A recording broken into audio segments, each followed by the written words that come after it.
should you have saved to retire? It's a great question. It's Lisa Ward here, the founder and CEO of Plum Financial. So I get asked all the time, well, how much is enough? Like, well, I don't know. It's your life, not mine. And there are many, many, many, many factors that go into this. Do you have a pension? Do you qualify for Social Security? Are you married? Do you potentially get a spousal benefit for Social Security? What do we have saved in retirement? Do we have Roth IRA money? Do we have traditional IRA money? Do we have 401k money? How's your health?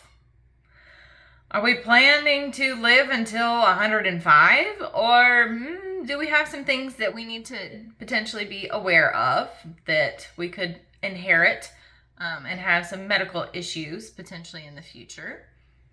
Where do you live? Do you live in a very expensive area like New York or California? Or do you live in the middle of nowhere, Kansas? The cost of living is very different. Do we want to travel a ton? Are we financially responsible for other family members that we need to plan for? What kind of legacy do you want to leave? All of these things and decisions affect that number of how much do I need to have saved to retire. So it's not necessarily an easy, hey, here's your formula, because there are so many different variations of this. And we don't know what the stock market will look like by the time that you retire. So if we're retiring right now, we might look a little more different than if we retired, a few years ago. The stock market looks a little different. So we have to time when we take out money from our accounts strategically. You're like, Lisa, but I need to know, do I have enough? Well, this is why we run scenarios and do the full financial plan, because there are so many variables, so many different factors. Are we going to have some big expenses, remodel the house when you retire so that you have, everything's updated, looks beautiful? Or are we going on some really nice trips because we've worked really hard?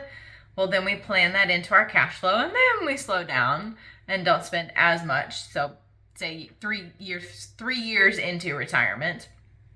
But a good benchmark, because you're like, oh, but I just want to know. Well, take whatever you want to make in retirement, so whatever your paycheck to yourself is, that number, and divide that by 0.04. So 4%. And whatever that big number is, that is what you should have saved in, say, a retirement account, so that you could live off of 4%, and basically the account would never diminish. You're never taking or digging into the principal. That's a great starting point, but that doesn't include inflation. So that 4% does need to go up over time, because your property taxes, your insurance, the maintenance of your home, cost of living, your food, all of that goes up over time, and your medical expenses will potentially go up over time.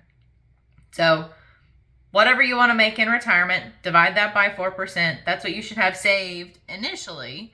That's a great benchmark to know, okay, I'm behind, or no, I'm probably good. But if you really want to know if you can retire, then comment, can I retire? Or just reach out, and we will run the numbers and do your financial plan, do your income plan, stress test your savings, and see, you can retire next week. Or, no, we probably should work a few more years. So reach out, let me know, and I'd love to help.